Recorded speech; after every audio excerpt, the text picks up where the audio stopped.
Welcome to the September 8th regular meeting of the EBMUD Board of Directors. Hang on a second. Blah, blah, blah. Due to COVID-19 and in accordance with the latest Alameda County Health Order and the Governor's Executive Order N2920, which suspends portions of the Brown Act, this meeting will be conducted via teleconference only. In compliance with those orders, a physical location has not been provided for this meeting. These measures will only apply during the period in which state or local public health officials have imposed or recommended social distancing. All directors, including myself, are participating via teleconference. If you would do the roll call, please, Madam Secretary. Directors Coleman. Present. Katz. Present. Lenny. Present. McIntosh. Here. Mellon. Present. Patterson. Present. President Young. I am here. Okay. We do have, and then that's after we do public comment. Okay. So General Counsel's Office, I'm waiting for language, just FYI. Excuse me, President Young? President yes. Young, the language is actually in your speaker notes. Oh, okay. No, it's not. Yes, it should. It's. Oh, there it is. Okay. Okay. Thank you. You're welcome. Okay. Let's do the Pledge of Allegiance. I pledge allegiance to the flag of the United States of America, to the republic for which it stands, one nation, under God, indivisible, with liberty and justice for all. Okay. We do have an announcement from closed session. By unanimous vote of the directors attending, we approved and authorized the execution of a protest withdrawal agreement among the district, the Amador Water Agency, and the Jackson Valley Irrigation District. The protest withdrawal agreement resolves a written protest submitted by the district to the State Water Resources Control Board in conjunction with an ongoing water rights proceeding pending before that agency. The water rights proceeding concerns an application filed by Amador Water Agency for a permit to appropriate water from the McCullumee River. In the protest withdrawal agreement, the district has agreed to support the water rights application of Amador Water Agency on the terms and conditions set forth in the agreement. There are no other announcements required from closed session.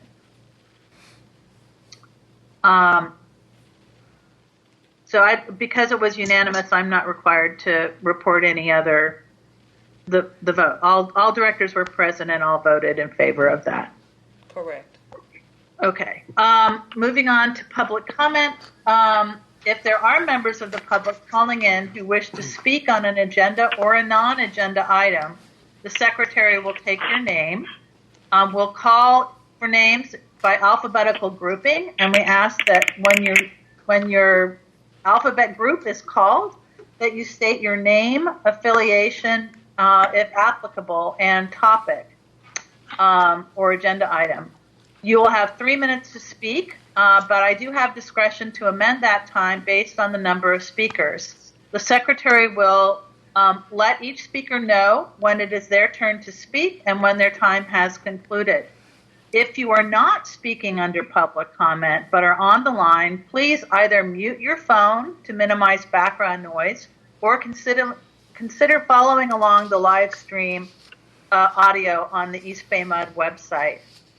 I will now call groups of names. Is there anyone on the line for public comment with the last name beginning with the letter A through F as in Frank? President Young, I do have Ted Lamb on the list for public comment. Okay, but that's L, right? Correct. Okay. Okay. Is there anyone for letters G as in Gary through L as in Larry, besides Ted Lang? And is Ted on for public comment or on agenda item?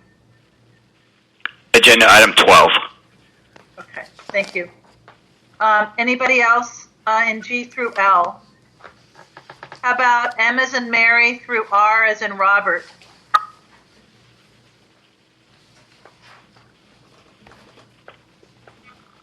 Okay, S as in Sam through Z as in zebra.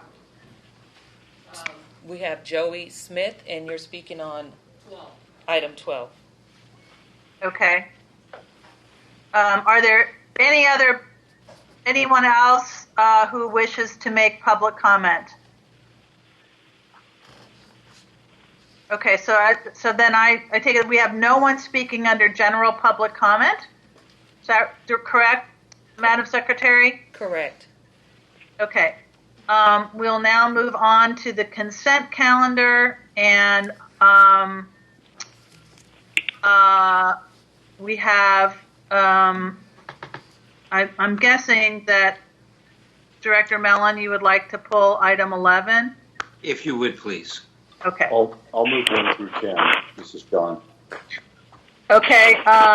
Is there a second to move items 1 through 10? Second. Okay. We need a roll call vote. Roll call vote for items 1 through 10, moved by Director Coleman, seconded by Director McIntosh. Director Coleman? Yes. Katz? Yes. Lenny? Aye. McIntosh? Yes. Mellon? Yes. Patterson? Yes. President Young? Yes. Okay. General Manager Chan, would you like to introduce item 11, please? So we are happy to bring to you the item to appoint our new manager of employee relations, Niger Edwards, and she comes with quite a bit of experience prior to joining East Bay MUD, working in San Francisco, and she's been at the district for several years, and we're happy to bring this item for your consideration. Great. And Frank, do you want to throw in here? Yeah, 2 quick questions for Niger, if I might. Niger, did you have a chance to work with one of your predecessors, Maggie Jacobson? No, sir, I have not. And there was an attorney that used to do quite a bit of labor relations work for the city by the name of Carl Bunch. Any familiarity with him? I recognize the name, but I don't think that I've ever worked with him or have met him. Okay, well, this was more of a curiosity for me, not a precondition. And I want to assure you that my motives are very much that an appointment like this should not be just a consent. It should be something voted on. And so I thank you for that. You might want to look up those 2 characters. They had a very important bit of work that they did at one point in time in this city, and I had a chance to work with them. But given that, I move that we accept the appointment of Niger Edwards, and I look forward to working with you. Second. Thank you. Okay. Let's have a roll call vote, please. Okay. Item 11, moved by Director Mellon, seconded by Director Patterson. Roll call vote. Directors Coleman? Yes. Katz? Yes. Lenny? Yes. McIntosh? Yes. Mellon? Absolutely, yes. Patterson? Yes. President Young? Yes. Niger, welcome, and it is customary if you would like to share a few words. You have the floor. Okay, thank you so much. So good afternoon, Board, General Counsel, and General Manager. I would like to thank you, President Young, the Board of Directors, the General Manager, and the HR Manager for this opportunity. Over the last 16 months that I've been employed with the district, I've learned so much and have worked to develop a number of relationships, which I believe are working very well. I look forward to continuing to work with everyone while I take on this very important role and will employ what I've learned here at the district along with my previous human resources experience. And I look forward to accomplishing the task at hand with the support of the unions, management, and staff. Again, thank you for entrusting me in the role of Manager of Employee Relations. Thank you very much, and welcome you. aboard. Welcome aboard. Thank you. Kind of a wild time to do this. So, My Yes. sympathies. okay, moving right along. We're now at item 12, and for Ted and Joey, may I assume that we should hear from Marlene prior to your comments? Yes. Yes, Is that sir. I'm sorry, I couldn't hear that. Excuse me? President Young was asking if you would like to hold your comments until after Ms. Dumaine presents her information. Yes, please. Thank you. Okay, Marlene, take it away. Good afternoon. Ledger report for you today with 2 items with recommended action. They are both ballot measures, and I wanted to take a moment to explain why there's a procedural difference between the two. We have Proposition 15 and Proposition 16. Normally, with a ballot measure, we do it as a 2-step process, where step 1 is the legislative report, and then receiving board input, then we would come back at a later board meeting with a resolution for a position. In this case, because the board has not heard Proposition 15 before, we're sticking with the normal 2-step process. But with Proposition 16, because the board has already taken a position on the underlying legislation, ACA 5, we're proposing basically a 1-step process. So after the ledger report, the position resolution for Prop 16 is also on the agenda for you today. So with that, Marlene, just one question. Is there anything barring us from applying a 1-step process to Proposition 15 if we so chose? well, we don't have the resolution for you today. We would bring it to you at the second board meeting in the next board meeting.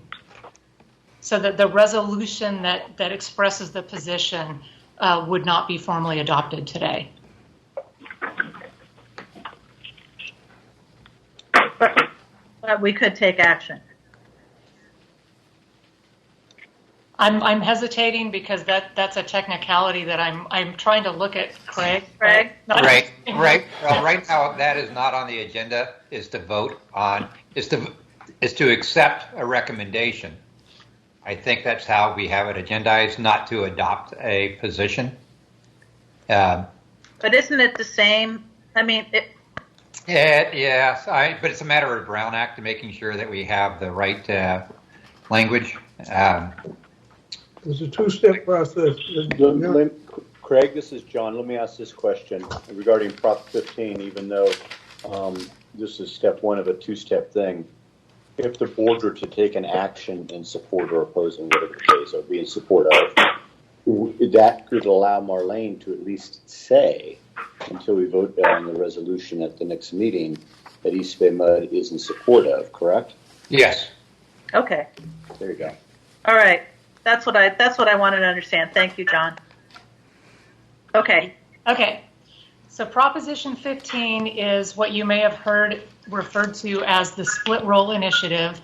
This would revise Proposition 13, which is a constitutional provision, and it would change the property taxation methods for commercial and industrial Participant properties. lines muted.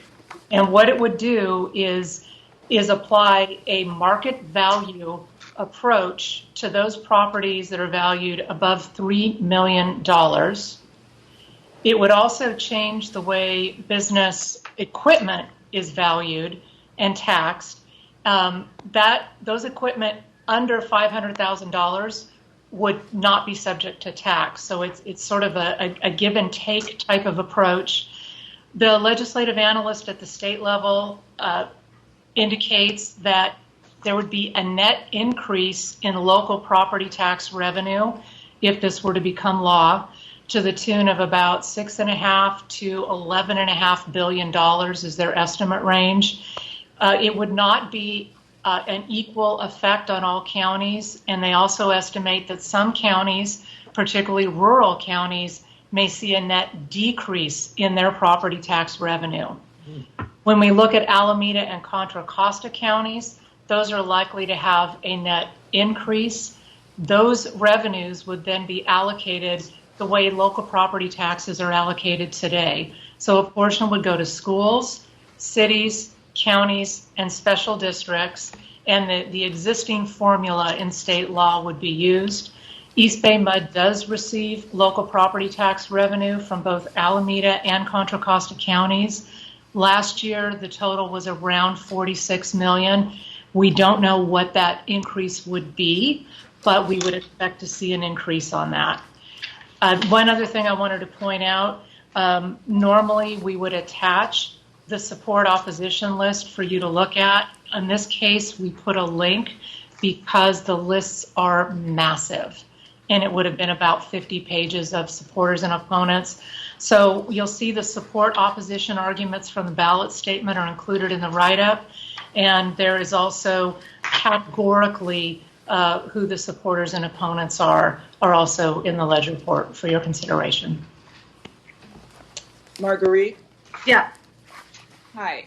So we had this item on the Ledge HR committee earlier today, and by a 2-to-1 vote, we voted to support Prop 15. Okay. Are our speakers are the speakers public comment? Participant lines here unmuted on this item? Yes. Okay. Do you want to? Shall we have them speak? Yes. Okay. Mr. Lamb, I'm going to start your time now. Okay. Thank you, Madam Secretary, President of the Board, and Board Directors. My name is Ted Lamb. I am an officer of Local 21 East Bay MUD, and I represent IFPT Local 21 today, who have endorsed Prop 15. We're excited that this 42-year opportunity is coming to November's ballot, where we can change and level the playing field that has been damaged since 1978. This will help fix some of the problems in our most vulnerable communities that we partner with. And as mentioned earlier this morning, it could bring up to $11.5 billion to the state on an annual basis. So far, these are the following other organizations and that have supported and endorsed Proposition 15. San Francisco Board of Supervisors, Alameda County Board of Supervisors, Contra Costa Board of Supervisors, Oakland City Council, Richmond City Council, Berkeley City Council, El Cerrito City Council. And I just want to reiterate that I looked up the numbers a little more carefully this morning, and 10% of the largest corporations in California would be paying 90% of the $11.5 billion annually that was mentioned earlier. So I urge the board to support Prop 15. Thank you. Thank you, Ted. Joey? She is on her way. All right. Go ahead. I didn't do it. Good afternoon. Thank you, Secretary. Thank you, President and board members and GM staff. As I mentioned the last time I was here in reference to Prop 15, coming from another state and seeing the condition of the public schools, seeing what was going on in a lot of the cities that we provide service to in our distribution system, I was quite perplexed at why the situation was what it was, considering this is currently the 5th largest economy in the world in this state. I was very, very confused. So thank you very much for stepping forward, because we support our schools by going to career days and having interns, but this is something that shows that we are cognizant that it takes more than just us. It takes all of us to pay our fair share so that our future can look as bright as our past once did. So I appreciate everyone stepping forward with this. All of ASHME is behind you on it, and we are also in collaboration and solidarity with our union siblings in appreciating this move. Thank you. Okay. To have board member comments, I've got John. I want to get in the queue. Anybody else? John, go ahead. Thank you very much, Marguerite, and board members and the two speakers. I appreciate where people are coming from regarding Prop 15. Clearly, Prop 13 created a lot of issues. I was in high school when it happened, and I watched what happened at the time. And there was a 2-to-1 vote this morning. I was the one who voted no, obviously.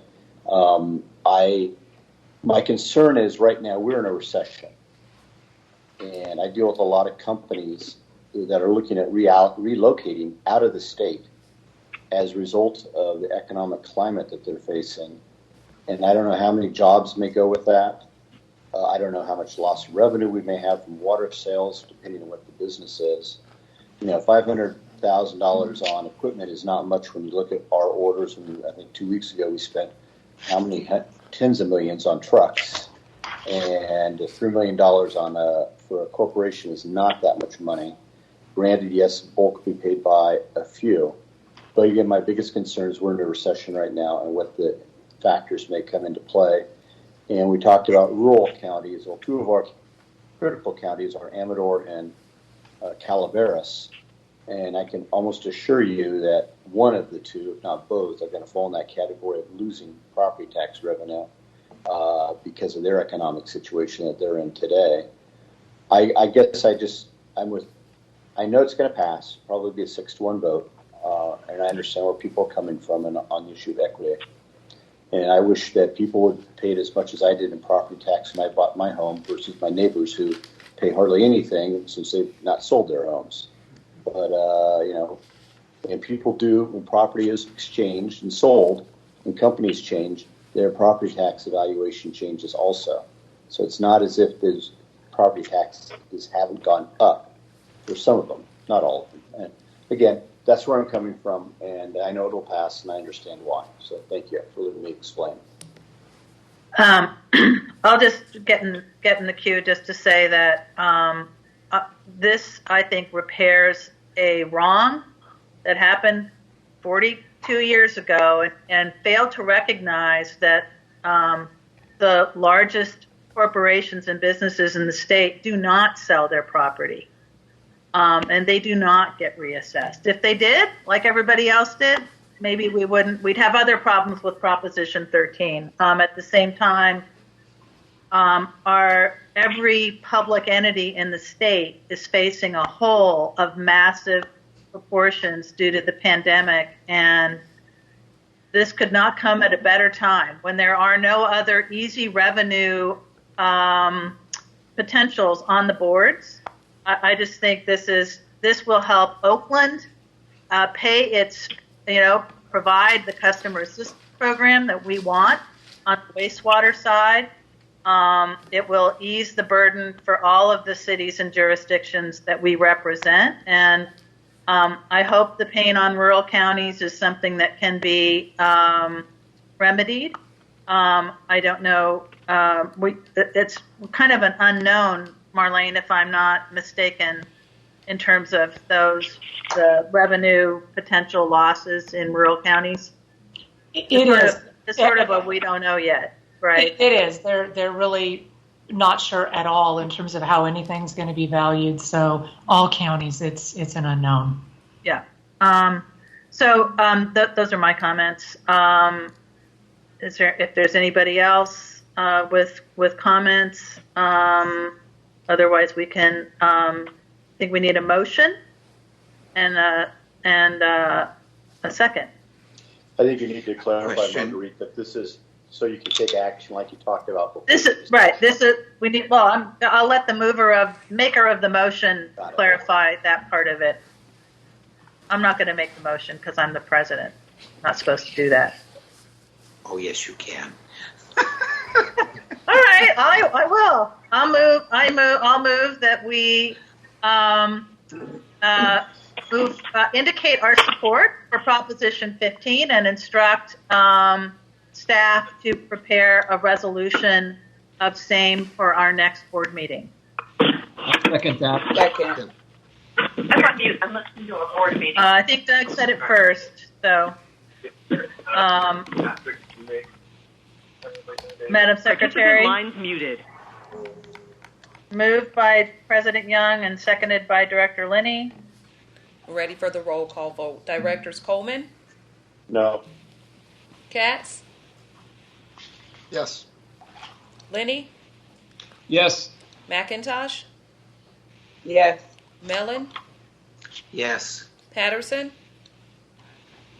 Bill, you're on mute.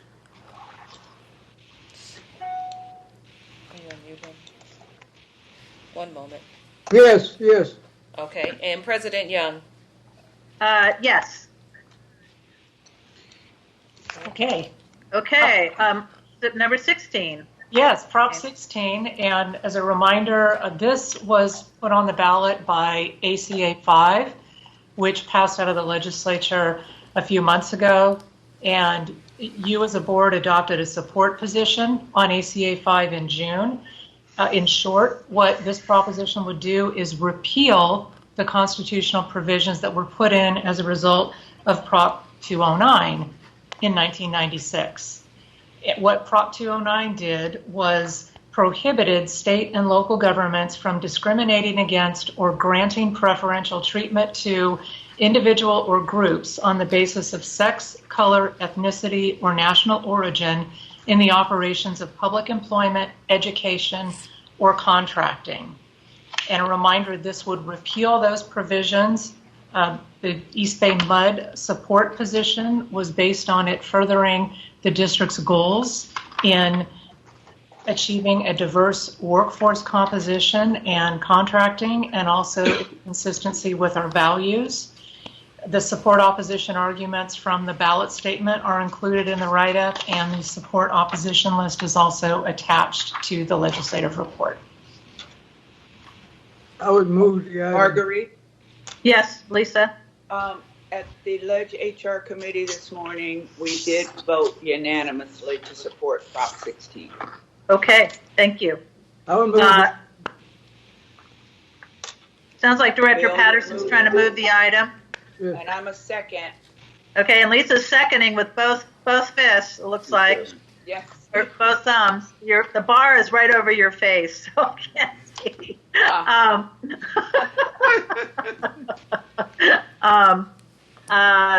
Any comments?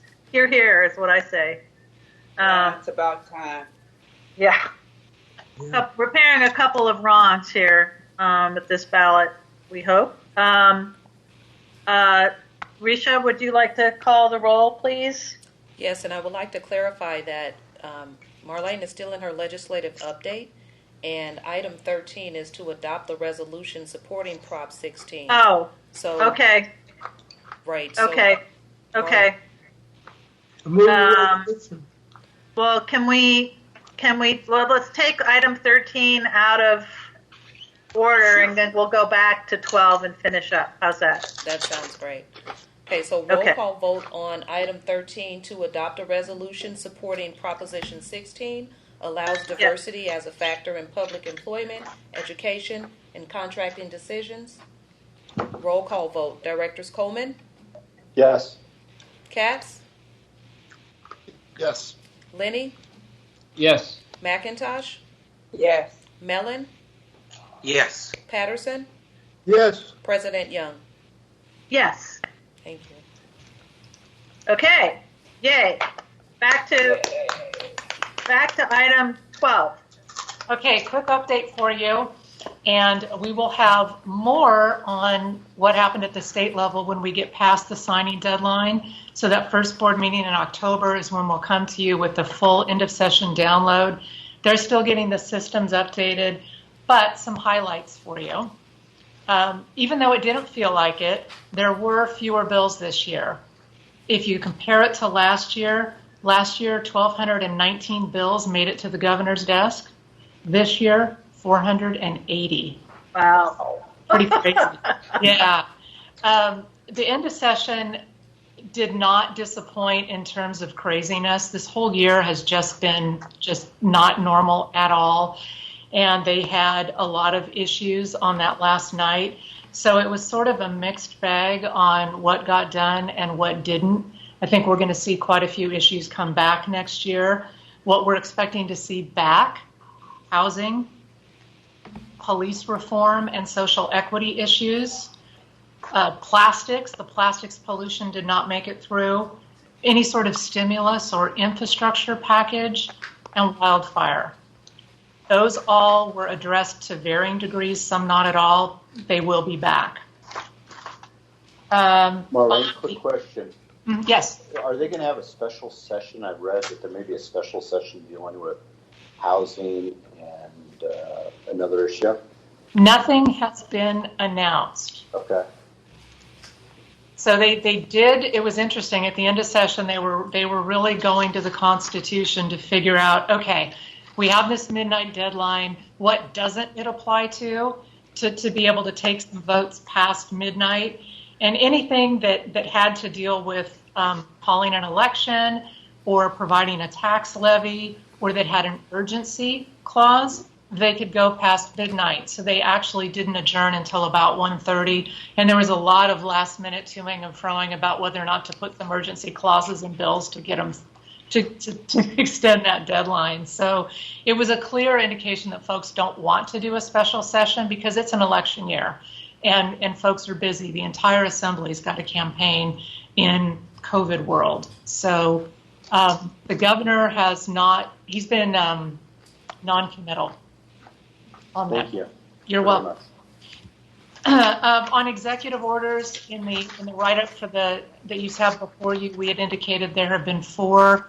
There was another one late last week. None of them are of direct relevance to East Bay MUD, but we're keeping an eye on those. Shifting over to federal, the Senate is back in today. The House will be in next week. And once again, it looks like coronavirus relief is falling apart in terms of negotiations. And they're now focused on getting a continuing resolution done to get through the election cycle. So it could be a December 1. It could go later. We don't know yet. Pelosi and Mnuchin are really working on that right now. You may see that the Senate Republicans have released their COVID relief package. It's called the HEALS Act. I guess the most important message for you right now is it won't even make it out of the Senate. What kind of would that be HEAL as in HEEL or HEAL? That's an excellent because question. they certainly are one, and the other one probably doesn't do that. I will leave it to you to take artistic license as you choose. The skinny version is what they're pushing. The what? The skinny version. I heard that on the radio. Yeah, exactly. But they need 60 votes to get it through, and they've only got 53 House or Senate Republicans, so the likelihood of that passing or even coming up for a vote is very narrow. WRDA, now there was some activity thinking maybe they'd be working on it this month, but now it's about getting the continuing resolution done so they can get out of town. So if we see WRDA this year, it'll be lame duck. That's my short and sweet update for you. Maybe not sweet, but short. Okay. Thank you. Any questions for Marlene? Frank's got the appropriate tie based on what you're talking about. Let's see. What? Oh. Day after Labor Fair enough. Okay. All right. Thank you. Thank you, Marlene. Thank you, Marlene. Okay, so next up is the general manager's report. And Clifford, you want to kick it off, please? Sure. First up, we have Derry Moten, the Manager of Employee and Organizational Development, and he's going to provide an update on our racial equity and justice and diversity and inclusion master plan projects. This is a similar presentation that he gave at the Legislative Human Resources Committee meeting this morning. Good afternoon, all. We appreciate the time to provide you this update today. What we'll be doing is giving you kind of an update. In your original request, you wanted to have a monthly update of progress. And so today on our agenda, we're going to give you an update on our steering committee launch. We'll give you some information about the task forces that are forming and moving forward, a staffing update, and then some more information on our diversity inclusion master plan as we're going forward. So as a kind of introduction to the process with the recent resignation of our diversity inclusion officer, I'm going to be working on both of these projects. So the staff that in diversity inclusion that was focused on diversity and on workforce development will be working directly with myself in as connected to employee and organizational development, not moving the program, but actually having them directly report to me for a period of time. So we'll give you kind of the update here and provide those updates until the time that we have a new diversity inclusion officer identified. So the steering committee that was formed to provide oversight for both programs with the recommendation of the board. The composition of that steering committee is the general manager, the HR manager, 2 members from Office of General Counsel, and union representatives from each of the 4 unions. We launched on August 19th and have had 2 meetings with that group so far. The emphasis of the group right now has been on developing alignment between the 2 projects and having shared leadership for both projects. In our last meeting, we had some foundational dialogue about outcomes and specific things that the team members would like to see as we're moving through the projects, and we will talk about that a little bit more as we get through the presentation today. The next thing we've been working on is for Strategy 1, which is in implementation stage right now. We have established a task force that's been developed to create a plan for sustainable listening practice. And so what we've done is actually taken this specific strategy, broken into three separate things. 2 of them you've heard before. One I want to bring some more clarity to. The first part of it has been our listening sessions, which have been part of our wellness check-ins that we've been doing since June. The second is the expansion of our employee focus groups that the Winters Group had been leading to include additional sessions for our African American staff, but also we are having conversation with the Winters Group about expanding that so we get additional representation in the focus groups for other members of our affinity groups to get kind of a wider range of voices involved in that. The Winters Group, in addition, will also be doing their traditional sampling of employees to ensure that we have voices from all employees represented, but we will be doing a little bit more emphasis on those groups as well. So the third element that we've broken this into is long-term strategies for sustainable listening. So once we get past the focus groups and the initial wellness check-ins, how can we work with a group of employees to identify ways that we can continually, can we have an ongoing process for hearing employee voices, both inside and beyond crisis. So that group is comprised right now of affinity group leaders, representative of our advocates, and other volunteers that have desired to work on the program. So those are those individuals making up that task force are launching very soon here. Then we're working on Strategy 6. And Strategy 6 is establishing protocols for targeting and responding to racism for district employees. In this case, we have identified all of the members for the task force, and our team will be actually working with them to schedule their first session coming up pretty soon here. We'll have union representatives from Local 444 in 2019. We got recommendations from the union leaders on individuals. We have 2 management team representatives and a representative from Office of General Counsel. We have a representative from our district security staff and a human resource staff member that will also be part of this task force. So they, again, will be scheduled to have their first meeting coming up very soon here. Then on Strategy 7 and 8, we have not yet formed this group. We will be forming the group once we've made our hire of our limited term senior HR analyst. We'll give you some updates on that for staffing in just a moment. But in the meantime, one of the things that did occur during this last period of time is that the East Bay Regional Parks Police Department made a presentation to the Joint Committee, which was a presentation on their policing practices. And one of the items that they did present that day was a dialogue with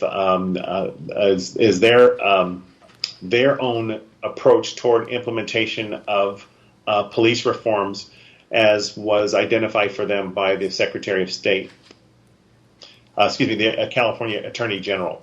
And so that included 9 specific key reforms that all law enforcement agencies are to be looking at during this time. And this document, or this element of their presentation, will become part of our dialogue with additional law enforcement agencies as Group 7 and 8 begin to, as Task Forces 7 and 8 begin to form. And again, Gary, may I interrupt? Yes, absolutely. At the liaison meeting that took place, it was last week or the week before, the chief gave a presentation. He talked about something called procedural. Did he discuss that with you guys to you? Actually, I was actually sitting in on that meeting which you attended. Yes. That's actually what I'm referencing. I was very uncomfortable with some significant dialogue as to how that works, because it just seemed to me that there was pre-decision making going on, and even though he talked through it, I wasn't convinced. Yes, our intention is to, again, once this group is formed, is to further the discussions with them and the rest of the partners, and center that conversation around these key reforms and what they are specifically doing on those. Okie dokie. I'm sorry for interrupting. Just as a point of information, was there written information presented from that presentation at the liaison meeting, or? Not really. There was just a and then we asked questions. Okay. By the way, Frank, your connection is kind of spotty at the moment. At least for me, it is. Excuse All me, right. President. Thank you. Excuse me, President Young. Yes. There is a brief staff report, and the East Bay Regional Park District's presentation is posted on our website under the special meetings link, so you can see that information there. Okay, great. Thank you. Yes, our original intent was to base our conversation on the governor's legislation that he put out regarding excessive force. But the follow-up to that, which the state attorney general passed in or distributed in July, is expanded to more specific topics, in which we will then take this and then in our conversations with law enforcement make this the foundation of our dialogue with them. So next is our staffing update. And our staffing update for the senior limited term senior HR analyst position that we have been recruiting for. We received 87 applications for that position, which is more than we were expecting to receive. So we did get a wide variety of applicants here. We did hold interviews on September 2nd and 4th. We interviewed 6 finalists for the position. We'll be making our final determination and completing paperwork and process this week, and hopes of getting an offer out either late this week or early next week. And our goal is to have the position filled by October 12th, which would give us adequate time to go through the rest of the hiring process with the final candidate. So for Diversity Inclusion Master Plan, the Winters Group has been continuing to do their internal assessment and their data collection for us. They have started their employee focus groups on diversity, inclusion, equity, and justice. And originally, in their scope, we had them doing their focus groups only with a focus on diversity and inclusion. We have worked with them to expand their question base to also include equity and justice as part of their focus group dialogue. They have been conducting their one-on-one interviews with key stakeholders, and I believe many of you as board members have either had or will soon have your interviews. They've also been interviewing SMT members and other key stakeholders throughout the district. And then they began their core team and SMT foundational education training. And so that training has included 2 courses which they have offered. The first course was a course that was focused on walking individuals through a series of lessons that were connected to defining everyone's individual bias by identifying your specific lenses that you see the world through in terms of how you define your worldview, which become elements of your culture, your character, other things that all kind of fit into that category. Then they followed that with a secondary course, and the secondary course provides us more detailed information on how we deal with interactions between people based on the information that we got in the first training, which was being able to first self-identify where your biases are and your own specific ways of looking at the world and your worldview, and then be able to translate that into deeper levels of understanding for others and acceptance of individuals from the perspective of their lenses and how they see the world. So far we've gotten great feedback from both courses in terms of participants and their thoughts about it. A lot of people will express that they had a lot of eye-opening opportunities through the process, so that has been going very well. And again, that will continue as we're going forward. So the next steps in terms of all of this is kind of give you an update on our project schedule and how we're doing so far. So in phase 1 of the program, we mentioned were immediate actions that we will be taking. We've been continuing to do the listening sessions. Those have continued moving forward. We're, again, scheduling additional sessions. And we also have integrated into phase 1 an element of strategy 2. And if you notice, strategy 2 originally was intended to be in phase 3, only working with the Winters Group in terms of their final outcome. But what we did have a conversation with the Winters Group about expanding their focus groups to include more listening sessions in terms of things that we were going to do directly ourselves and involving the Winters Group, and having the Winters Group do those focus groups and then provide us some data back so that we would be able to have additional information to feed into our strategy 1 options as we're moving forward. So both of those elements in phase 1 are moving forward. We're looking at both of them being complete in September and October coming up here. Phase 2, again, for strategy 6, we have begun doing our outreach and have assembled our team. That team is going to be scheduled to have their first meeting coming up very soon here. And then strategy 7 and 8, I mentioned, as soon as we have the limited term senior HR analyst on board, we'll be able to have the bandwidth to then launch that work group or the task force. Phase 3 is on track, and again, the Winters Group is continuing to do their internal assessment, and we're looking for them to, in October, begin their external assessment as well. So that will be coming up here. So next steps here, again, we're continuing to work on strategies 1 and 6 for the task forces. Again, those task forces moving forward, getting additional things going for them. Again, looking to launch the strategy 7 and 8 task forces, possibly looking at how we can consolidate those two together because they have similar bodies of work and similar volunteers for those groups. We're going to complete the hiring of the limited-term senior human resource analyst, and I hope at the next meeting to be able to introduce that individual to you. And then, again, we'll be maintaining staff communication and providing additional tools for interaction, internal discussion about these subjects. And then we'll continue to be working on the diversity inclusion master plan. The internal assessment will continue. As I mentioned, in October, we believe they'll be able to start their external scan as well.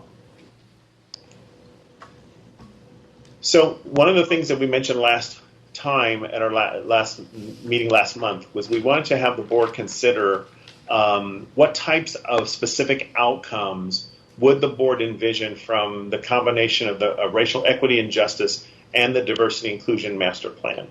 So our goal with this is to really have some information from you on some tangible things that you would really like to see as outcomes as we're continuing to move forward. I know one of the things that will be part of the diversity inclusion master plan will be a series of recommendations from them on how we can enhance our systems and processes and how we can approach diversity and inclusion overall. But we would, in terms of moving all of these projects forward, like to have some additional guidance from the board on outcomes that are important to you as a board, and things that you feel like would be things that should be part of our consideration as we're continuing to move forward. And then the second question we have for you is, does the board have any feedback on the schedule and progress of the projects to date? Are there areas that you feel like we should accelerate or areas that you feel like we should be looking closer at? So we'd like to open those both up for dialogues and any additional questions that any of you have.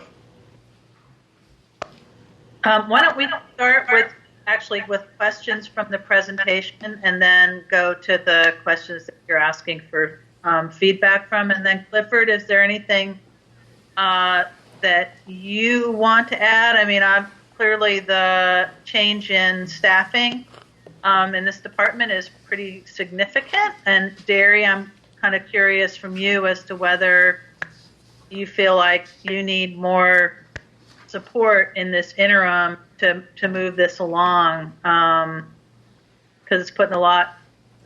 Your shoulders seem to be weighted down more than they usually are.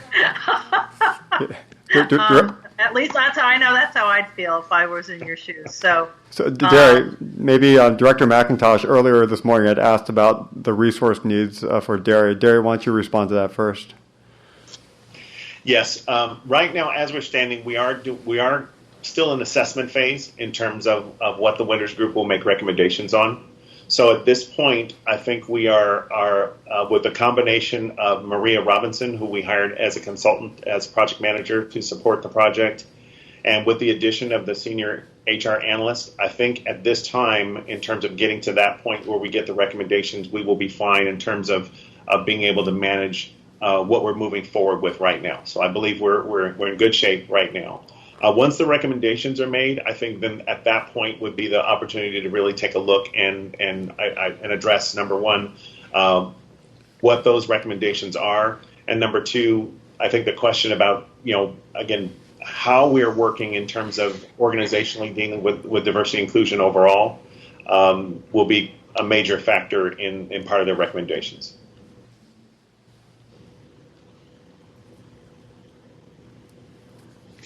I'm sorry, Director Young, I think you're on mute. I was going to ask Lisa or anybody from the committee this morning whether there's things you talked about, or then take other questions from the board.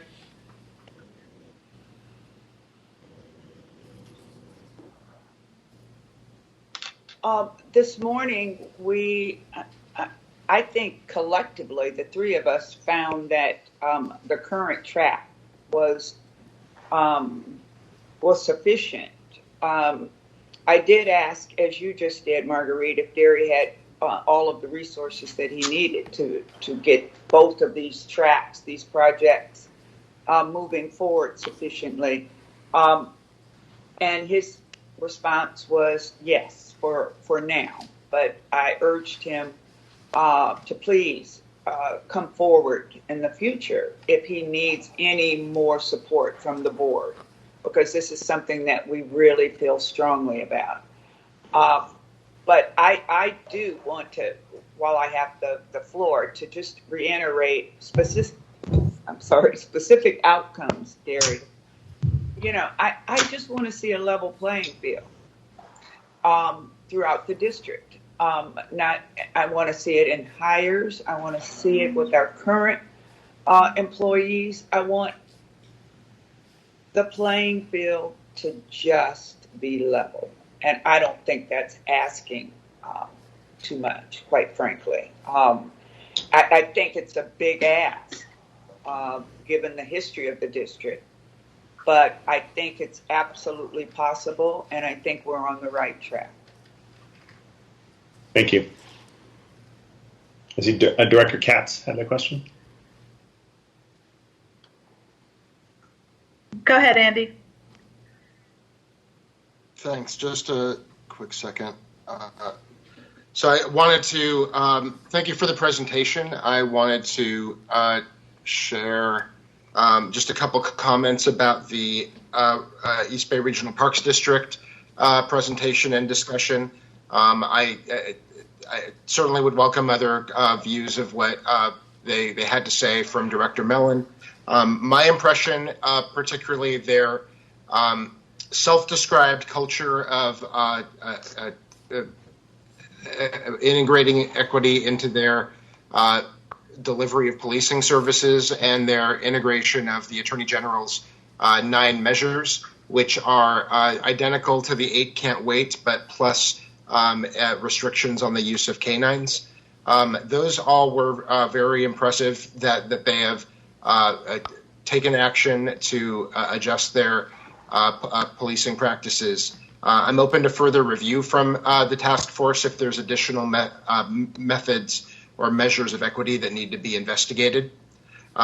In particular, I raised a concern regarding the public review process in the event of a complaint. And in my view, this is an important feature of police accountability in many of our cities like Berkeley and Oakland, as well as the Bay Area Rapid Transit District has a citizen police review process. It's unclear whether or when a report is made to the East Bay Regional Parks District Board of Directors, or there is no appointed entity, but even to the board in the event of a complaint, it was just not clear, and it didn't seem to be something that they had considered. So that is an issue that I would suggest the task force include as part of the, as a very small detail, an important detail, but as one of the many details that the task force may review in its work.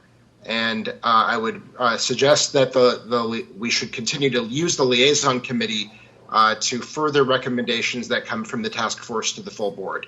I also think that this would be an appropriate task force. Okay, sorry, I got no.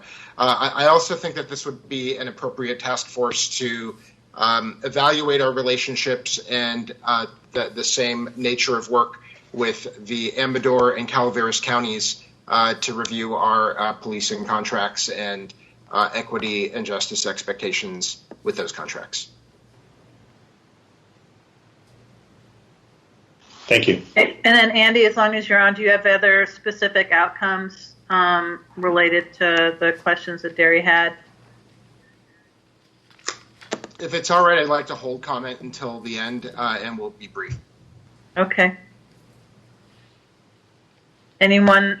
Okay, other questions on Derry's presentation, and we move on to things you're looking for, the specific outcomes in mind.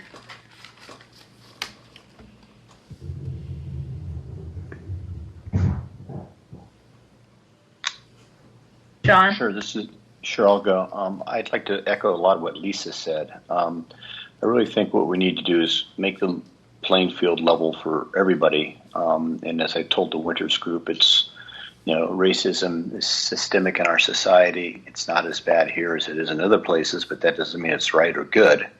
And it's going to take a little while to rectify it because, in part, the people who move up the chains of leadership and advancement in the organizations, it takes a while to get there. But having said that, we should be doing everything in our power to make sure that everybody has an equal footing and opportunity, and looking sometimes maybe beyond what the perceived qualifications are to what they bring to the table should be probably part of the category when we're looking at bringing people up to higher levels of leadership within the organization. President, go ahead, Director Patterson. Yeah, I just wanted to say I was interviewed by the Winners Group last week. And one of the most important things that I stressed in my interview will come through and be part of the grounding as Gary moves on with this. But it's exactly what John spoke to a minute ago. And I just gave him some examples of the past, what we did in Oakland. I guess when I send it to top of the heap in some department structures and city manager's staff, I performed a lot of jobs that had nobody in them that looked like me. And I was telling them about our experience in making change, and it was organized from the very top down. The mayor demanded, and the council bought into those goals and objectives. And looking at department by department throughout the city to make themselves whole and what it would take to do that. So you actually had supervisors and people who were making decisions, having their decisions subject to review. And of course, if you saw no change, somebody at the top of the heap had to take fire for that because that's part of that evaluation. So I'm saying these are some of the things that will come through. They're only suggested. I don't say we do as we did in the past. Merely throw these things out to say how things were accomplished through the city of Oakland and through some of the things that I was in charge with and the staff to carry that out. You know, I was top cop in the parks. A lot of people don't realize that, but we were making decisions about everything down to the trails. And of course you had the bicycles, you had the motorized units, all of them coming in. In the process of transplanting and getting the hill parks back to what they used to be, I'm saying we replaced all of the eucalyptus groves, the bad stuff that we cut and took out with young redwoods. And in order for them to grow, some of the same problems that you experience today, the older ones, with all this trod on the roots, it was not healthy for the tree itself. So we actually had to change some trails and whatnot in order to foster the growth that we have now and capitalize on its ability to be there. And I say these things to say there are different problems at different stages, and we have to analyze what's our problem in East Bay Mud and how are we going to accomplish that and the things necessary. The city was behind us, so we were able to move forward. We as a board are behind the staff, and that's what we said to Derry. And he's looking to his method of gathering the information. Part of that's through the Winners Group, and that's the basis on which a lot of these things are going to be structured, and whatever changes we bring to the board will be made. And I join Lisa in that, saying all our resources are behind you. Thank you. Thank you. Okay. Frank or Doug? Frank? Yeah, there's a lot of work that's going to need to be done here, but from my perspective on it, is that you got to recognize that even though these are parallel paths, they are nonetheless paths that have to show continuity with one another. So one of the outcomes I'm expecting is that these parallel paths are going to move along and generate information, but if they're not touching base with one another, there cannot be success. They, ultimately, we're looking to, in my opinion, we're looking to get to a single point where we can be comfortable. When I had my interview with the Winters Group, I dug out something that I've been using, to my astonishment, for well over a decade. It was an article, and I'll forward it on to you, Derry. It was an article that was in the old Daily Review about decoding racism. And when I looked it up, I was astonished to see, regrettably, nothing's changed. And it had to do with decoding racism in the workplace. My hope or feeling is that at EBMUD we're better than that, but we need to be sure that we're not only better than that, but we are, as we go down these parallel tracks, we indeed achieve a better than that, if you will. I'll send it to you, Derry. You'll be surprised. It's an astonishing piece of information that I've used time and time again when I deal with even issues such as bullying. What are some of the elements? So from my view, this time, normally people say time is on our side. I'm not so comfortable with time being on our side. But I also know that we have to give people opportunity to get their thoughts in there so that we can then bring it together. So I would offer one last thought, and then I'll shut up, Marguerite.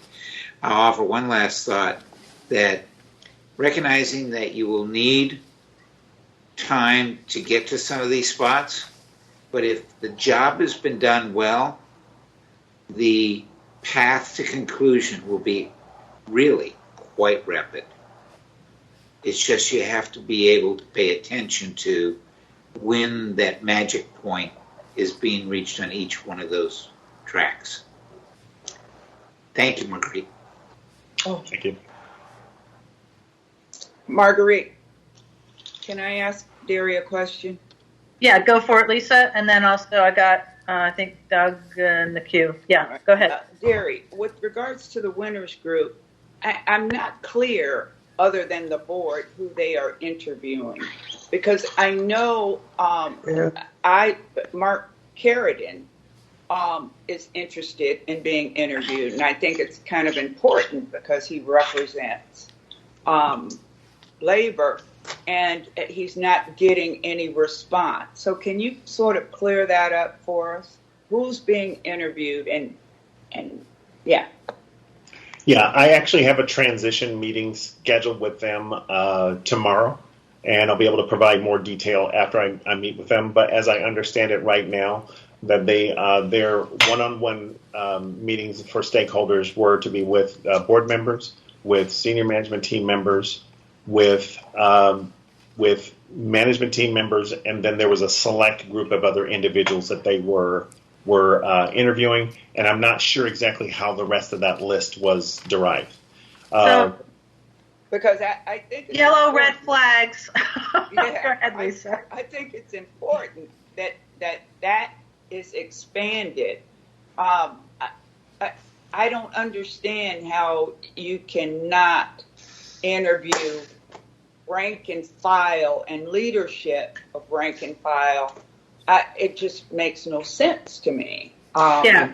And why we're not going to change management practices by only talking to managers. That's exactly. Exactly. And there were those people who were on the ad hoc committee that helped us come up with the resolution. And it would seem to me that every single one of those persons would be key to be interviewed.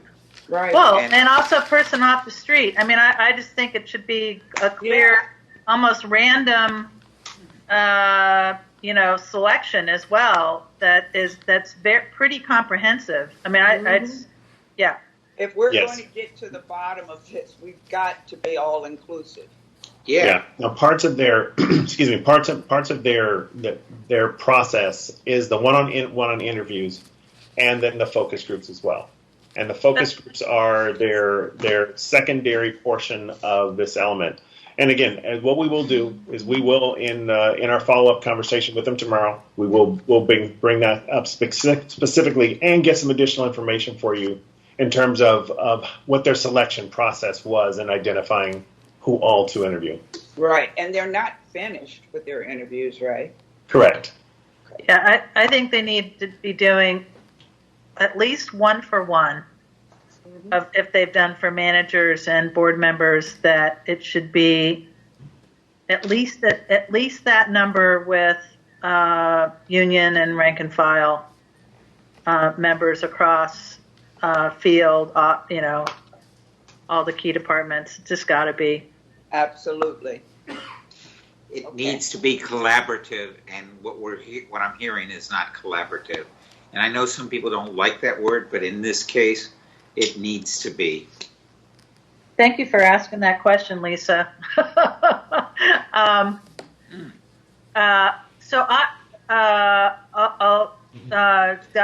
you're next. Yeah, well, I mean, you guys probably discussed most of what I was going to say anyway. It was funny because in my interview, I said the key thing for me was to have a diversity of opinions and of voices, that we're stronger when we have, when we're trying to solve a problem, an engineering problem, or come up with a new way to communicate to our customers or something, that we have a diversity of voices, of perspectives, of ages, of backgrounds, and so on for that. And when I asked at the end, so who else are you interviewing in this group? And I said it was kind of senior management, so I was a little bit surprised.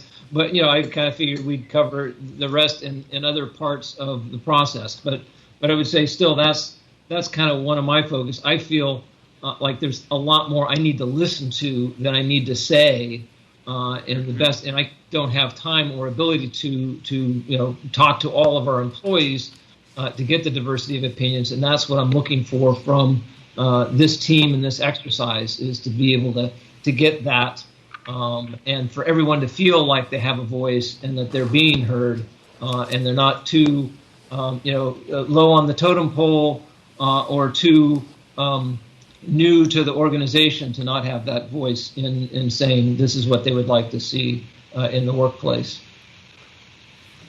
Thank you. The things that sort of outcome-wise sort of might be a little specific, but I think in light of the fact that I hope, I'm crossing my fingers and toes, that it's very likely that ACA 5 passes, I would like us to be ready, like that minute, with what we're changing and what we're going to do that's different, that we haven't been able to do under the current regime, and flip that script as quickly as possible. And because that has been, an excuse, a hindrance, a barrier in our, recruitment and hiring. So what can we do now that if the ACA 5 barriers are gone? And then the other, and then I think about, and I'm assuming that the Winters Group is going to come forward with this on things like, can we implement, for instance, a Rooney Rule, where you have to, which is named after the commissioner of the NFL, who required that a diverse pool of candidates be interviewed for every position, unless, and you couldn't hire for it unless there was some overriding consideration that you hadn't considered, so things like that. I'm hoping that they're come out of it. I do think of the parallel nature of the two processes. I agree with Frank and others, but that really the part of what the winners group isn't going to do for us is to examine what EBMUD does as an enterprise that may have racist components to it. At least I don't think that's what they're doing. That's not part of their charge, right? That's on us to figure that out. And I know that's sort of a little bit further down the line, but I think that's one of the most important outcomes that we can have of this whole process is, in addition to what we're doing looking inside, is how this is impacting our, all of our customers out there in the world. And then that goes over to all kinds of other policies and practices that we have. So to me, that's a very important component and outcome. Thank you. Andy, you wanted to go last, I think. You have more to add?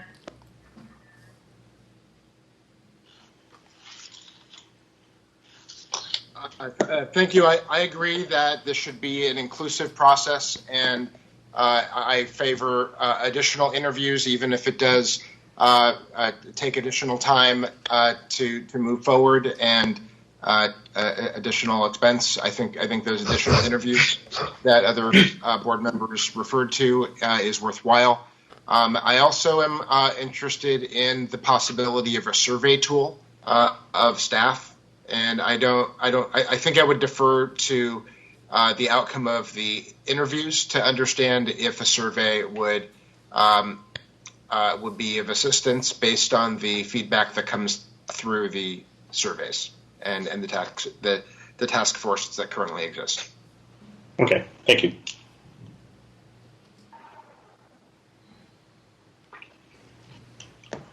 Sorry. You have what you need, Derry, from us? Yes, I thank you all for your feedback, and we will again, as I meet with the Winters Group, I will be able to provide you some additional summary information in terms of the list of who they actually have on their master list for interviews and how that list was actually derived. So we will provide that for you all as well. Frank's got one more thing.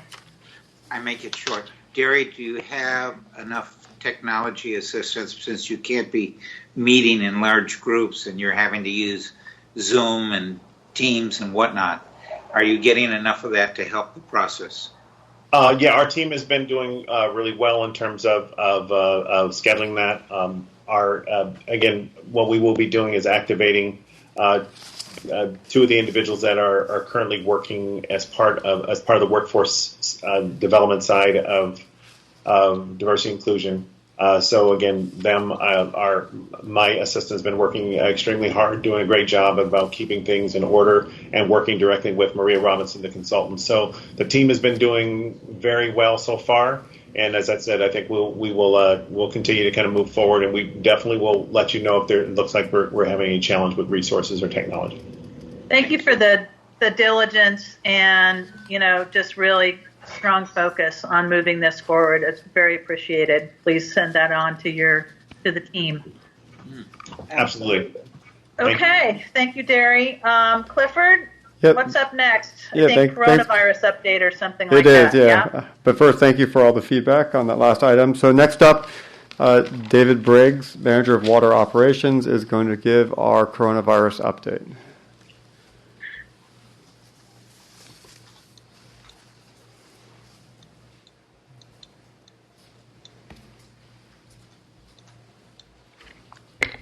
Thank you, Risha. Good afternoon, President Young. Good afternoon, members of the board. Happy to give you an update on how the district is navigating through the pandemic. And we'll start here with slide 2, giving you a grounding and a foundation of where we stand with respect to local health orders. As the board is aware, there have been no real substantive changes to the orders locally for several months.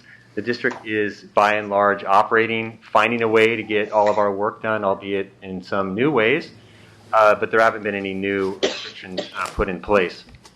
The big news is the state's new framework, which is shown on the right, hopefully in large enough font for you to familiarize yourself.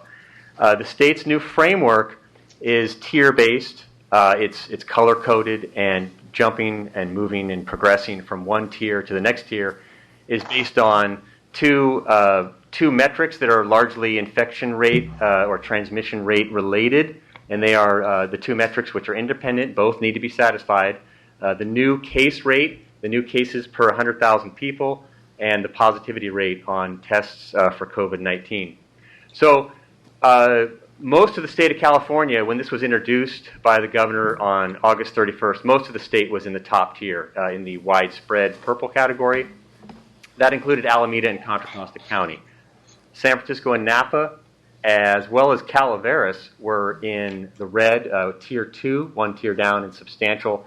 But most of the state, and certainly the Central Valley, was all in the purple, the highest tier. And as it's been mentioned in the past, the Central Valley rates do remain higher than the Bay Area, which is important because we do have many people that work for the district in the Central Valley and certainly employees who live there.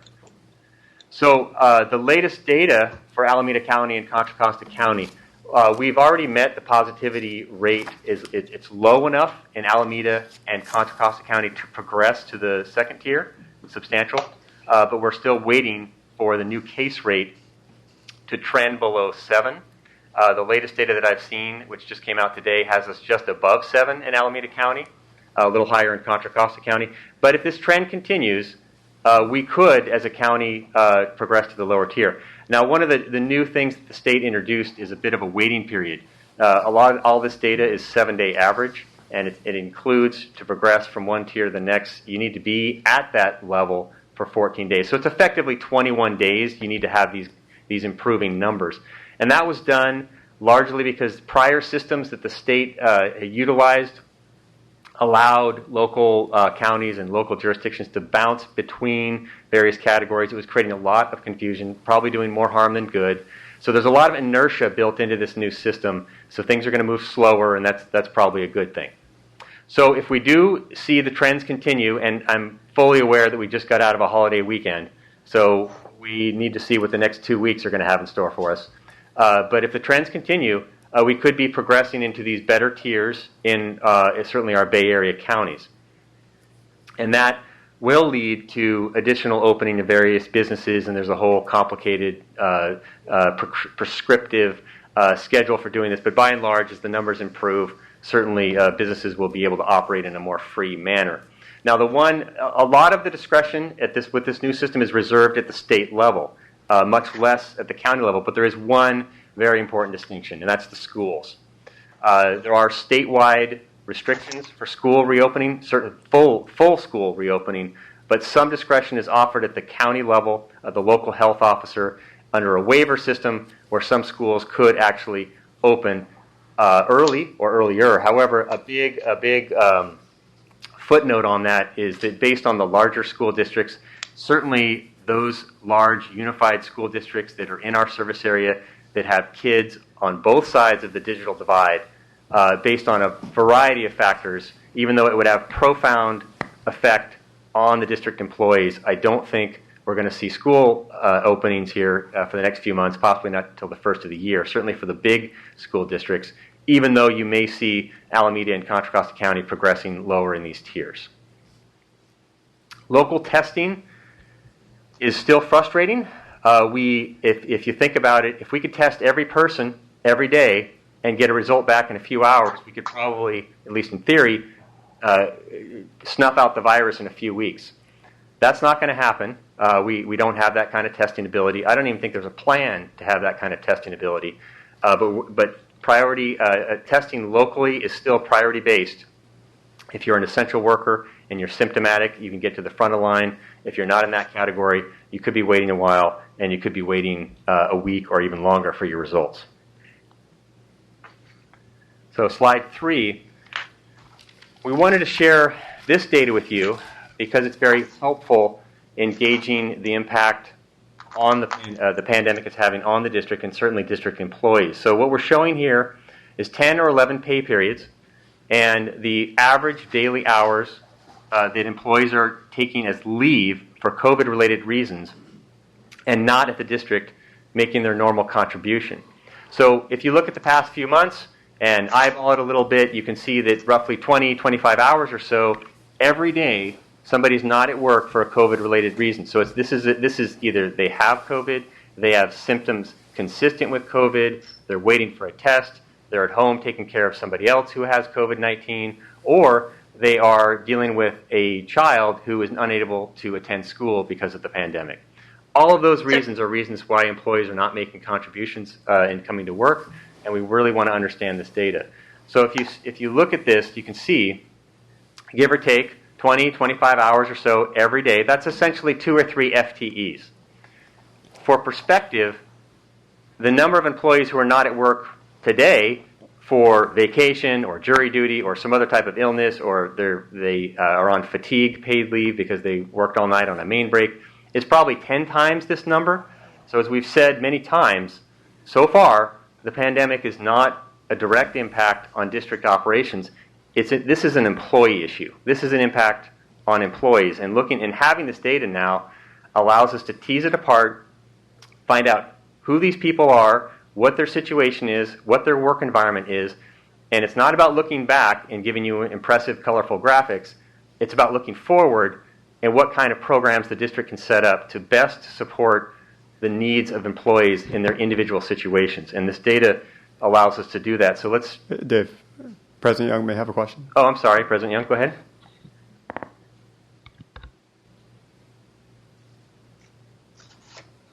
If there's no questions, I'll keep going. Certainly at the end there'll be time.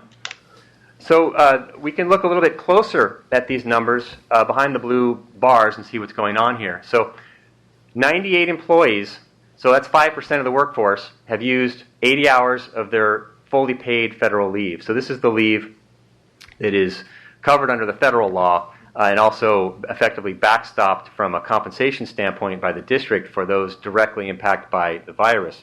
98 employees have already used that up. 78 of the 98 are field workers.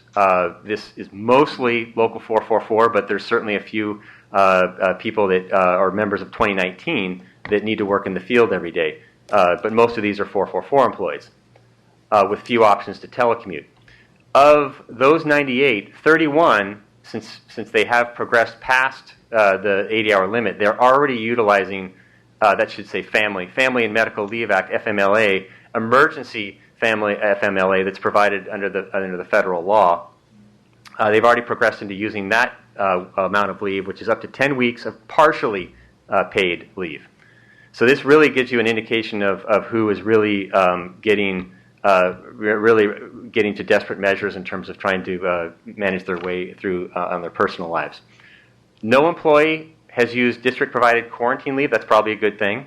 And no employee is dipped into the negative sick leave balance and taking advantage of the district's sick leave advance program.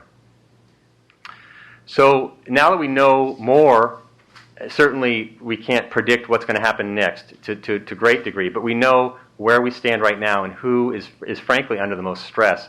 And we can begin to look at programs that target those needs more directly. And so certainly at the top of the list is additional leave, additional paid leave. And the board is very familiar with those types of leave that are available under the Families First in Coronavirus Response Act, that federal piece of legislation. We shorthand that with FFA. That is supplemented by the district-provided quarantine leave for a work-related exposure. And then we also have the sick leave advance program. So beyond that, we are spending a lot of time trying to support employees that are struggling through the distance learning throughout. And that has many aspects to that support effort. Certainly flexible work schedules is an area where we plan to spend a great deal of time, and we have spent a great deal of time. And thankfully, with a lot of great support from OGC, Office of General Counsel, specifically Lourdes, and certainly Laura Acosta in HR, we've been able to craft together the guidelines that supervisors can use to figure out if a flexible schedule is something that we can accommodate or not. And it needs to be consistent with MOUs, and it needs to be consistent with the Fair Labor Standards Act as well. And so that helpful oversight from OGC and HR has been very helpful. Later today, hopefully if there's time at our senior management team meeting, we can cover this in more detail and begin to implement it relatively quickly. This, I think, will greatly help those employees who have few telecommuting options and those that are really at the end of their leave that have already taken a lot of leave so far. The parent resource platform, I'll show you on the next slide. That is as the name implies, that's a place where people can exchange information and get information. We have and continue to work on expanded unpaid time off. It's not the best option, but it is an option. We have EAP, Employee Assistance Program, that's ongoing and is always there. And under telecommuting, we're fully aware that some jobs can lend themselves to telecommuting, some do not. And I know we're going to spend more energy trying to figure out ways where field workers can still make contributions if they're not in the field, being through a training exercise or some other work they might be able to do. We're going to spend some time on that immediately. So with my last slide here on slide 6, I just wanted to share this with you. So this is an internal website. A lot of this is employee-driven. This is a real organic effort, and as you might imagine, a lot of useful information here, distance learning tips, various county resource, school district resources. It's an amazing array of data or information out there to be able to figure out what your school may or may not be doing and what schedule, and it's very difficult to plan. But the one thing I wanted to point out for you is that the top line there, parent support group and discussion, we didn't really see this coming, but once we set it up and employees started to get involved, even though they may not be getting direct, tangible support through this information exchange by their peers and their other employees, there is a very significant helpful aspect to this as employees simply just share their situation. And employees are really helping employees. And right now, this effectively chat room, since we're all doing it virtually, of course, really allows employees just to share their situation and share the challenges and buck each other up, because this has been very, very helpful. So I'm real happy to see it. And that's what I have. If there's any questions, I'll be happy to take them. If any participant lines unmuted. Go ahead, John. If I John. can ask a question? Yep. Thank you. It's as much for you, David, as is for Clifford. I have, Clifford, I sent you the email from the person using the Lafayette Reservoir last Friday or Saturday about people who are walking the wrong ways on the trails and yada, yada, yada. And we need to, what is our real policy and how are we enforcing it? He wants to know if we can cite people for not wearing masks or cite people who are going the wrong direction when we're signs are saying going one direction. I understand that some people can't do the whole loop, so they start one way and they come back just by virtue of their lack of ability to walk maybe the whole reservoir. What are we doing and how we using that not only our employees at the reservoir, for that matter, goes to our East Bay Regional Park District Police, who maintain the police efforts at the Lafayette Reservoir. Yeah, let me try to answer some of it, and if I can't get to it, Mike Toggenly can respond as well. But we did check with staff after we received the email from you, and they have not received any complaints about face coverings in the last month. And we also did check with the East Bay Regional Park District, and they shared with us their approach right now is not to issue citations, but they prefer, at least initially, to start with educating the visitors before they take enforcement. And that's their approach right now. But I can let Mike Toggenly, he's up here, and he can provide some additional information. So do we have the authority to issue a citation? I don't know. Do we? Do we have authority to issue citations, Mike? Yeah. Yes, this is Mike Toggenly. East Bay Parks Police would have the authority to do so. They right now have a policy of not citing people for failure to wear a face covering. That's consistent with conversations they've also had with Alameda County and Contra Costa County sheriffs that are rather than enforce face covering rules, have been trying to educate people instead. So there have been no citations given for face covering. Director Coleman's question is, do we have the authority to issue citations? We do, through East Bay Parks, who is our contract law enforcement agency. So if we ask them to start issuing citations, they could? They could if they chose to. They may choose not to. Are they keeping track of who they're giving citation or who they're giving warnings to, or educating? They have reports on every contact that they make with the public, whether it's at Lafayette Reservoir or any other East Bay Parks facility. So they do have data on every interaction that they have with the public. So yes, there is data available. Is it anonymous, or are they taking names? It depends on the nature of the contact. I think probably a lot of it is anonymous, but if there are other violations being discussed, then there could be names involved. Well, I guess this is right now, it's coming from one individual who I've known for years, but there are other ones who had previous comments, and those have slacked off actually over probably the last month or so. But we're not, Michael, would he be classified as the only person who's complaining? To our knowledge, he's the only person in the last month that has issued any complaints about face covering. He's been sending, as you know, Director Coleman, he's been sending emails to you and to Scott Hill reporting on how many people are wearing face coverings or not. Right. I can tell you that the reports that I'm receiving as of this past weekend was about 85 to 90% compliance with wearing face coverings at Lafayette over Labor Day weekend. That's good. And I know we have signs up there. Is it a problem to put a sign up there that says one could be cited for not following the rules? Doesn't mean we're going to necessarily do it, but it may put a little bit more emphasis with people to follow the rules. I think we could take a look at our signage, and determine if we can add that type of language. Yes, we could do that. Okay, thank you.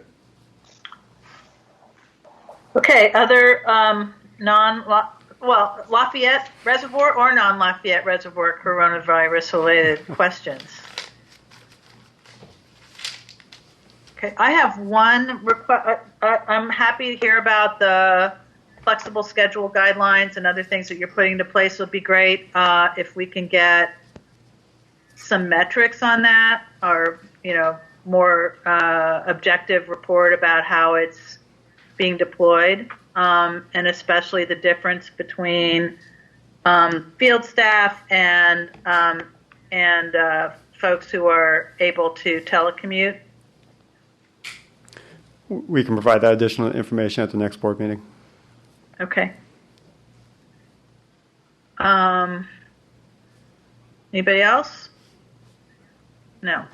Okay.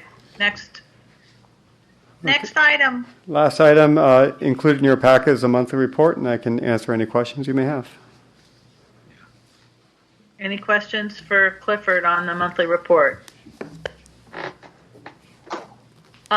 Can we get at our next meeting? I'm assuming we are ready for PSPS just like we were last year. Do we have anything? We're not. None of our service area is covered by the current round, of course. But do we have any upcountry facilities that are impacted by the PSPS going into place? We don't have any upcountry facilities affected currently or in PG&E's near-term forecast. And we did provide an update earlier this year on our plans for PSPS, and it hasn't changed significantly since based on what we did last year. But if the board's interested, we can provide another update. Yeah, no, I just wanted to be sure whether I'm assuming that was the case. I'm guessing that there will be media interest of same coming up.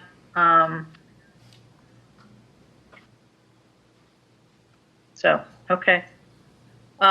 Next up is reports and director comments. Number 15, committee reports.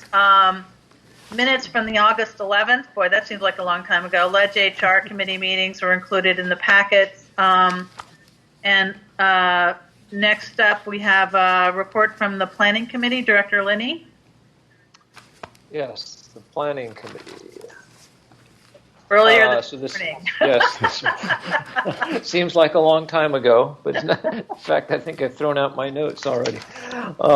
We heard 4 items, and I should find my notes for them, but they were annual reports on the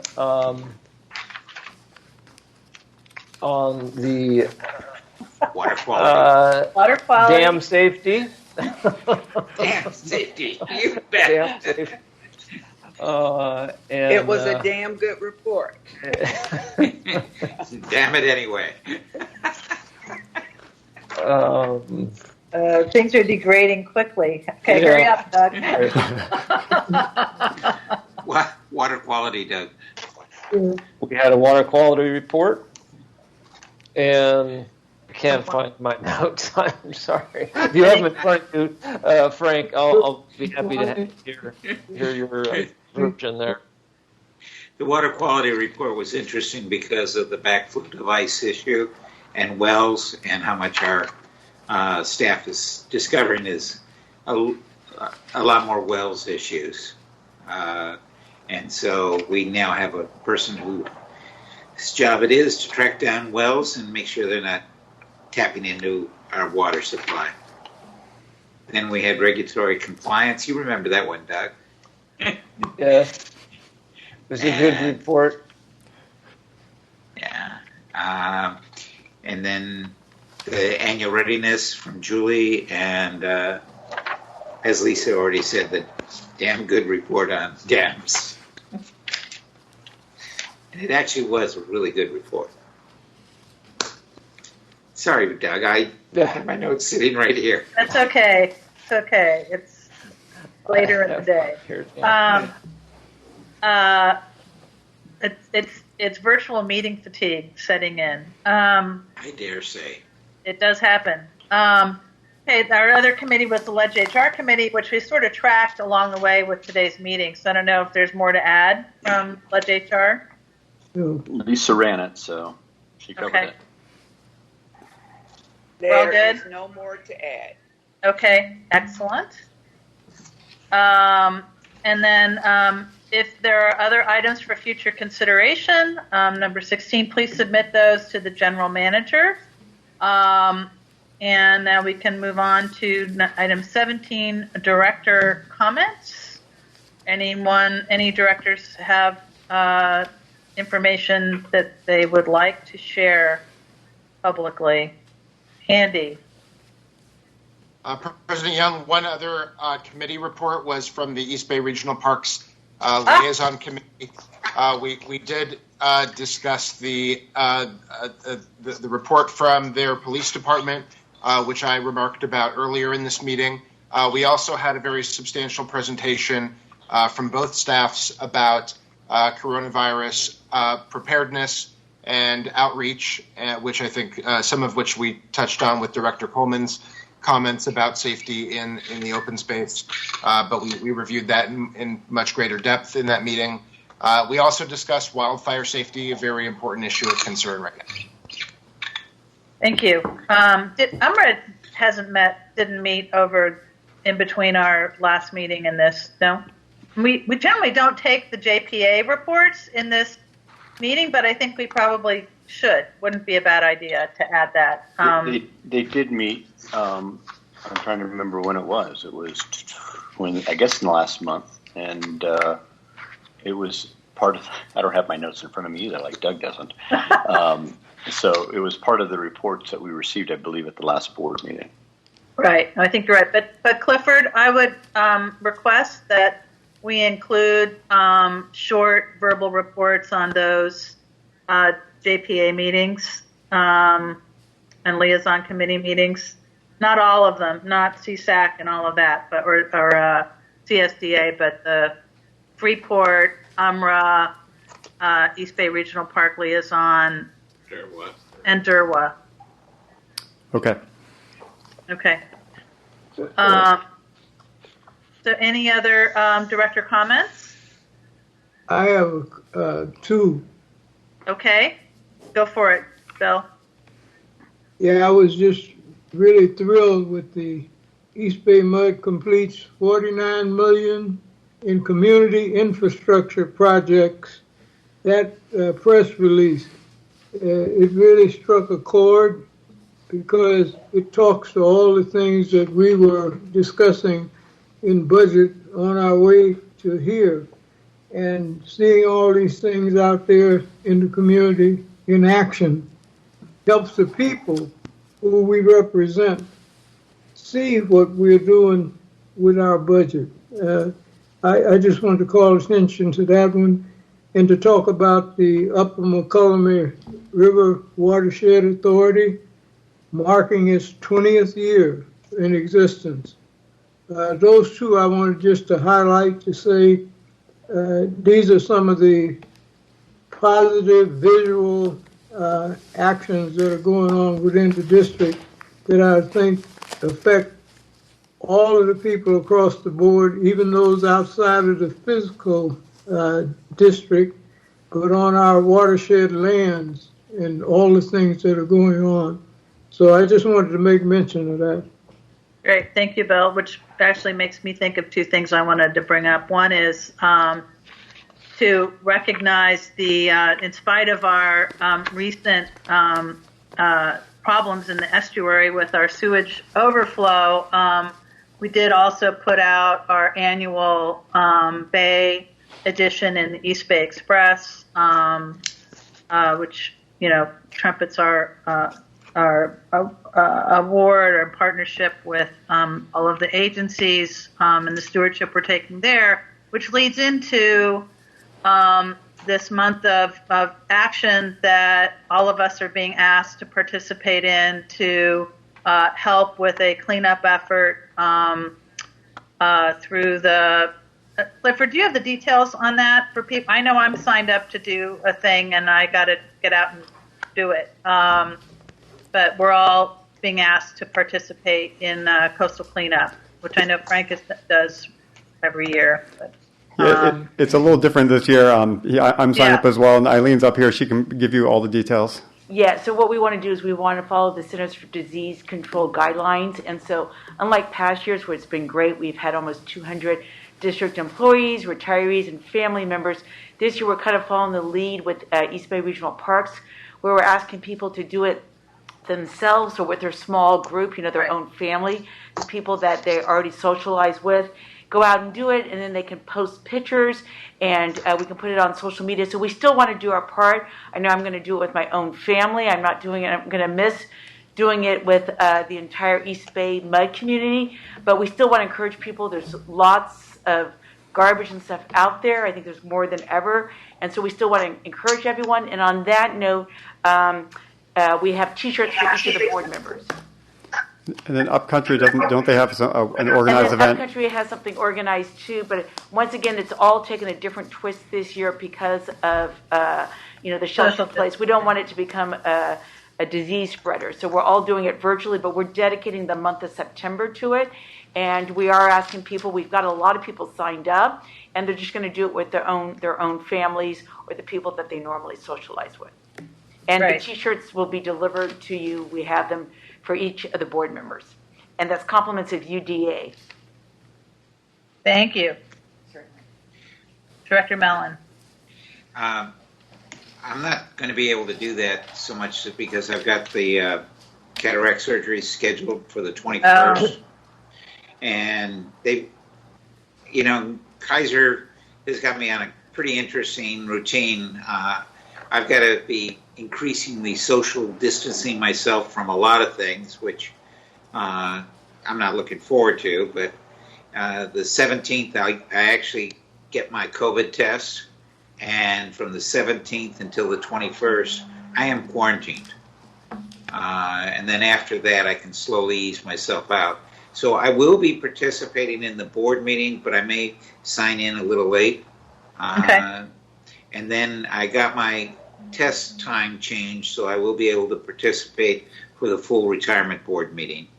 But actually, thank goodness that we're doing all this virtual stuff, because I would have to be asking for to be excused from a number of board functions.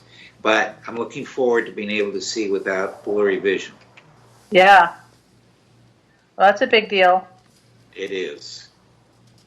Okay. That's all we got. See you. We have a retirement board meeting coming up next Thursday. But otherwise, we'll see the rest of you 2 weeks from today for our next regularly scheduled board meeting on September 22nd. Have a great week, and be you guys. well. Have a great week. Stay away from the smoke.